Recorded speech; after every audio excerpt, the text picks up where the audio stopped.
as my school. It's very pleasant to enjoy along my school. Thanks.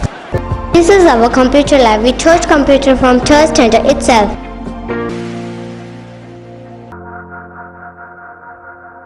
This is a school where my dream come true. नमस्कार, स्वागत आपका care याना पे। मैं हूं आपके साथ रमेश जाखड़। इस वक्त मैं मौजूद हूं भागसर गांव के किसान के खेत में और यहां पे आपको बता दूं कि भगवान ने ऐसा कहर बरपाया है कि तमाम किसान जो है वो ये कहने लगे कि हे भगवान, अब तो तरस खा ले, अब तो बस कर। तो अब बस क्यों कर, उसका रीज़न क्या है, कैसा आखिर ऐसा क्या यहाँ पे भगवान ने कर दिया है, वो अगर मैं आपको तस्वीरें इस खेत की दिखाना चाहूँगा तो आप वाकई में कहेंगे कि बहुत बुरी तरह से कहर जो है वो किसान की फसल पे भगवान ने जो बरपाने का काम किया है। ये नरमा की फसल है, देखिएगा 1 फीट से 1.5 फीट तक की हाइट का ये नरमा जो है वो हो चुका था, लेकिन ऐसी बारिश आई, ऐसी ओलावृष्टि हुई कि ऊपर से ये नरमा की जो इसको कोंपल कह सकते हैं, जो फुटाव जहाँ से शुरू होना था, लगातार होना था, वो टूट चुकी है। उसके बाद अब इसके नीचे मैं आपको दिखाना चाहूँ तो ये तमाम पत्तियाँ नरमे के पौधे के साथ लगी होनी चाहिए थी, लेकिन ये देखिएगा किस प्रकार से यहाँ पे जो है वो ओलावृष्टि हुई है कि नरमा के पौधे से ये पत्तियाँ टूट करके नीचे जो है वो गिरी हुई दिखाई दे रही हैं।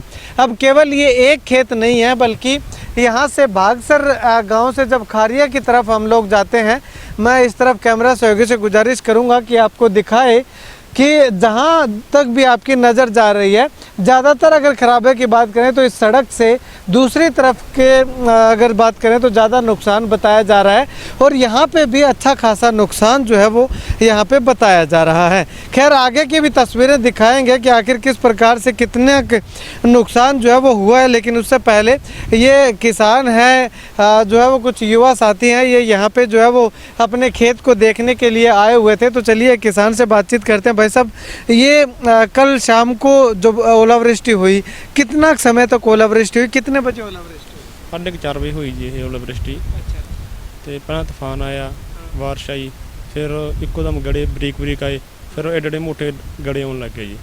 वो जी 3 मिनट पे है जी। वो पहला बरीक तो पे है, वो थोड़ा टाइम पे 2 मिनट, फिर बड़े 2-3 मिनट पे है जी। उन्होंने तो फिर ये नरमा एडा कल कख मारी सी तो सारे इस्ते से करती जी। 6.5 किले बांध सी मेरे को, तो जो मान लो मेरा सिर्फ किला का नरम बचा जी, बाकी सारा आह सड़क तो मेरा नरमा सी सारे तो इस्ते ऐसे हो गई जी। पहले इतने सरों भी सी, सरों के भी आई हाल होया सी, तो उदों भी पंजी करन चक्कर पै गया, मुआवजा भी नहीं अजे तक आया। हुण तां प्रशासन सरकार साढ़े हत्थ जोड़ के बेनती है जी, पहला भी मान लो एक पहला छिले बेसिस ते जमी जी, हुण भी इहदा माड़ा मोटा आके सानू सहयोग करन, क्योंकि बजाई ते बीज ते बहुत खर्च आ गया जी। ਹੁਣ ਜੇ ਆਪਾਂ ਗੱਲ ਕਰੀਏ ਤਾਂ ਕਿੰਨੇ ਕ ਏਰੀਆ 'ਚ ਗੜੇ ਜਿਹੜੇ ਆ ਉਹ ਪਏ? ਇਹ ਜੀ ਆਪਣੀ ਕਾਕੜ ਤੋਂ ਸਟਾਰਟ ਹੋਈ ਸੀ, ਜਿੱਥੋਂ ਭਾਗਸਰ ਦੀ ਹੱਦ ਸ਼ੁਰੂਆਤ ਹੁੰਦੀ ਹੈ ਤੇ ਛਤਰੀਆਂ ਤੱਕ ਹੈ ਜੀ। ਇਹ ਮੰਨ ਲਾ ਵੀ ਐਂ ਵੀ ਹੈ ਨਹੀਂ, ਹੁਣ ਕਈ ਥਾਵਾਂ ਤੇ ਵੀ ਕਿੱਲੇ ਨਾਲ ਕਿੱਲੇ ਛੱਡ ਜਾਂਦੇ ਆ, ਗੜੇ ਦੇ ਵੱਟ ਨਾਲ ਵੱਟ ਛੱਡੀ ਜਾਂਦੀ ਹੈ। ਇਹ ਤਕਰੀਬਨ ਟੇਢੀ ਕ ਲਾਈਨ ਲੰਘੀ ਹੈ ਜੀ। ਐਂ ਨਾ ਕਿ ਆਏਗਾ ਕਿ ਇੱਧਰ ਜੇ ਖੇਤ ਪਰਲੇ ਖੇਤ ਆਪਣੇ ਉੱਥੇ ਨੁਕਸਾਨ ਹੈ ਨਹੀਂਗਾ, ਇਹ ਇੱਧਰ ਥੋੜਾ ਜਿਹਾ ਮੰਨ ਲਾ ਟੇਢੀ ਜੀ ਲਾਈਨ ਲੰਘ ਗਈ, ਸੇਧ ਜੀ ਹੋ ਗਈ ਜੀ ਇਹ। ये तस्वीर देखिएगा, ये ग्वार के खेत की है और यहाँ पे मैं आपको जो है वो दिखाना चाहूँ तो ये देखिएगा ग्वार जो है वो यहाँ पे नहीं उगा हुआ है, उगा हुआ भी है भी तो बहुत थोड़ा जो है वो बहुत छोटा ग्वार जो है वो इसमें उगा हुआ है। लेकिन अब ये बारिश हो गई तो इसमें घास जो है वो इतना ज़्यादा हो जाएगा कि ये ग्वार जो है वो अब मुझे नहीं लगता कि किसी भी दृष्टि से ये ग्वार की फसल यहाँ पे हो पाएगी। पूरे खेत के अंदर देखिएगा ग्वार जो है वो रपट हो चुका है, इसको रपट जो है वो किसान की भाषा के अंदर जो है वो बोला जाता है। चलिए, अब किसान मेरे साथ मौजूद है। भाई साहब, ये ग्वार जो है वो कितने दिन हो गए आपको बिजाई की? ये 5 महीने की तकरीबन 17-18 तारीख को बिजाई की थी। तब ये बिजाई की, उसके बाद में आधा निकला, उस टाइम में इस पर बारिश आ गई, रपट हो गया। जब आधा पर्दा बचा था फिर मैं चलो कुछ करके मिल जाएगा, तो इसके बाद में कल जब ओला आए हैं उस टाइम ये सारा कट के ज़मीन पे खिंड गया। तो कुछ एक पौधे बस दिखाई, हाँ कुछ पौधे बचे हैं, वो कुदरती, आधा साफ तो कोई है नहीं, कोई कटा हुआ मिलेगा लगभग आधा। उसके बाद मैंने फिर स्प्रे करने के लिए चलो ग्वार में कुछ बचा हुआ था, स्प्रे कर आते हैं। जब खेत में आके देखा तो स्प्रे करने का लायक ही नहीं है ही नहीं इसमें। फिर मैंने सोचा भाई इसको उल्टा कर सकते हैं, कोई स्प्रे नहीं करेंगे इसमें। और ये खेत है बाकी छोड़ देंगे, सरसों बीज देंगे, फिर उड़ के खाली रहेगा। एक जगह पे मैंने आपको नरमे की तस्वीरें दिखाई कि किस प्रकार से पौधा जो है वो केवल उसकी तना जो है वो रह चुका था। उसके बाद दूसरी जगह पे मैं आपको ये तस्वीर दिखाना चाहूँगा। ये तस्वीर देखिएगा, ये उससे भी ज़्यादा भयानक तस्वीर जो है वो इसको हम कह सकते हैं, क्योंकि यहाँ पे उस जगह पे थोड़े बहुत पत्तियाँ जो है वो नरमा के पौधे पे लगी हुई ज़रूर दिखाई दे रही थी, लेकिन यहाँ पे तो देखिएगा कि लग रहा है कि सिर्फ एक नरमे का तना जो है वो खड़ा हुआ दिखाई दे रहा है, यानी कि बिल्कुल पत्तियाँ जो है वो झड़ चुकी है, झड़ के नीचे जो है वो इस ज़मीन के अंदर गिरी हुई दिखाई पड़ रही है। केवल ये 1 एकड़ नहीं है, बल्कि चारों तरफ आप जहाँ तक नज़र घुमाओगे, नज़र दौड़ाओगे, वहाँ तक जो है वो आपको पूरे नरमा की फसल का यही हाल जो है वो यहाँ पे दिखाई पड़ने वाला है। अब सामने जो वो खेत है वो भी मैं आपको दिखाना चाहूँगा। वहाँ पे भी नरमा की फसल जो है वो उगी हुई थी, नरमा की फसल थी, लेकिन वहाँ पे छोटी होने के कारण जो है वो देखिएगा वो बिल्कुल ही ख़त्म हो चुकी है, बिल्कुल बर्बाद हो चुकी है। उसके बाद इस तरफ की अगर मैं आपको तस्वीर दिखाना चाहूँ तो कैमरा सहयोगी से गुजारिश करूँगा कि थोड़ा जूम करके जो है वो उसको ज़रूर दिखाए, ताकि एक आध कोई तना जो है वो पौधे का अगर यहाँ पे बचा कुचा है तो वो आपको जो है वो दिखाई दे, लेकिन यहाँ पे जो है वो तना भी आपको दिखाई नहीं दे रहा है, यानी कि पूरा का पूरा खेत यहाँ पे खाली हो चुका है। तो काफ़ी ज़्यादा नुकसान जो है वो यहाँ पे हम कह सकते हैं कि इस इलाके के अंदर हुआ है।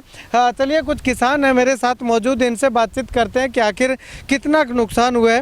अंकल जी, कितना नुकसान इस एरिया के अंदर हुआ? वो तो 70-80% नुकसान है ही है। अच्छा, ये तो नुकसान तो नहीं तो एक ही दम बारिश आई कि यहाँ? एकदम आई, एकदम 1-1:30 बजे बने 2-2:30 बजे काम कर दियो। अच्छा, तो ओला कितना मोटा मोटा है? और आई डडा अच्छा, 3 बारी आया, हाँ, 3 बारी इतना बड़ा अच्छा, 3 बार धरती थोड़ी कर दी है धरती की। तो मतलब कि एरियो की तो है प्रभावित हुई है। एरियो बहुत लंबो थोड़ो है जी, पर ने दूध पिए सड़कों ले स्टार्ट हो है, खाई सर गड्ढू दूध पिया बटून लेके आगे गए कर्म गड्ढू ली साइड थे, इतो लंबो है। हाँ ठीक है भाई साहब, अगर बात करें तो काफ़ी अच्छा नुकसान जो है वो हमें इस फसल के अंदर देखने को मिल रहा है। आप कितना कांकते हैं, कितने प्रतिशत नुकसान है? हम तो जो बड़ी फसल है जैसे उसके अंदर तो ये मानते हैं भी चलो कुछ 10% गुंजाइश है, क्या पता ये फसल तैयार हो जाए दोबारा रे खाद डालने पानी डालने से। जो छोटी फसल है नरमे की उसको तो ऐसे मानते हैं इसको तो बस बाने के लायक हो गई है, वो तो बिल्कुल ख़त्म है, वो तो 100% ही गई। तो जो ग्वार की फसल है वो बिल्कुल चपट हो गई, उसके अंदर तो कोई चांस ही नहीं है। बड़ी फसल है, इसमें भी अपने देसी भाषा में एक कहावत आती है या लगातार चर्चा यही आती है कि ओला का जो जहर था वो इसके अंदर जो है वो आ गया। ये कामयाब ये कामयाब भी पुराने बुजुर्गों के कहने के हिसाब से जब से कोई टाइम पहले ओले पड़े हैं उस हिसाब फसल कामयाब होने का बहुत कम चांस है। बाकी 1 हफ्ते के उसको इंतज़ार करेंगे जी, अगर चलेगी ये कोई नया पत्ता डालेगी तो ठीक है, नहीं इसको उल्टा देंगे, फिर बाजरी वगैरह कोई होगा तो हाँ कोई टाइम बचेगा तो बीज देंगे, नहीं सरसों की फसल ही होगी। पहले कोई सरसों कितने को? पर सरसों हुई 3-3.5 कुंटल किले की, 3 कुंटल के 3.5 कुंटल गड़ों के हिसाब से वो भी मर गई थी। हाँ, जो बड़ी कटी हुई थी वो तो 3-3.5 कुंटल हो गई थी, जो मान लो कटी नहीं थी वो तो बस कुंटल 1.5 कुंटल किले में रह गई थी। बढ़ाई कटाई पूरी नहीं हुई उसमें, मजदूरी पूरी नहीं हुई। शुक्रिया बातचीत के लिए। तो यहाँ पे मैं आपको ये तस्वीर दिखा रहा हूँ, ये तस्वीरें देखिएगा कि किस प्रकार से कितनी भयंकर ओलावृष्टि जो है वो यहाँ पे इस इलाका के अंदर जो है वो हुई है। यहाँ पे जब किसानों से बातचीत की तो उन्होंने जो है वो ये वीडियो अवेलेबल करवाई है। तो देखिएगा इस ओलावृष्टि को देख करके ये भी नहीं लग रहा कि यहाँ पे पौधा कोई बचा भी होगा, लेकिन जो भी बचा है वो ना के बराबर बचा हुआ है। जितने भी यहाँ पे पौधे खड़े हुए दिखाई दे रहे हैं, नरमा की फसल जो बड़े पौधे थे वो पौधे जो है वो ज़रूर खड़े हुए दिखाई दे रहे हैं, लेकिन कामयाब होने की उनके अगर चांसेस की बात करें तो 10% चांसेस जो है वो रह जाते हैं अगर वो भी कामयाब होते हैं तो। बाकी इसके अलावा और कोई फसल थी, चाहे ग्वार की थी या नरमा की छोटी फसल थी, वो बिल्कुल जो है वो चौपट हो चुकी है। पूरे खेत के खेत खाली हो चुके हैं। जहाँ पे हरियाली दिखनी चाहिए थी वहाँ पे केवल सुनहरी मिट्टी का रंग ही, गीली मिट्टी ही जो है वो हमें दिखाई प्रतीत हो रही है। तो ऐसे में तमाम जिन किसानों के ये ओलावृष्टि से नुकसान हुआ है, उन तमाम किसानों से आग्रह करना चाहूँगा कि मेरी फसल मेरा ब्यौरा पोर्टल पे जा करके, ये क्षतिपूर्ति पोर्टल है जिसमें आप अपना खराबा जो है वो दिखा सकते हैं। 72 घंटे का समय होता है, 72 घंटे के अंदर अंदर जो है वो आप ऑनलाइन जो है वो अपना खराबा दिखाइएगा, ताकि आने वाले समय में अधिकारी आपके खेत में आकर के आपके खराबे की जांच परख कर सके और कुछ न कुछ जो है वो मुआवजा या सहायता राशि जो है वो सरकार की ओर से आप लोगों को जो है वो दी जा सके। खैर, आपके इलाके में बरसात से कितना नुकसान हुआ है या नहीं हुआ है, कौन से इलाके से इस वीडियो को देख रहे हैं, कमेंट सेक्शन में कमेंट करके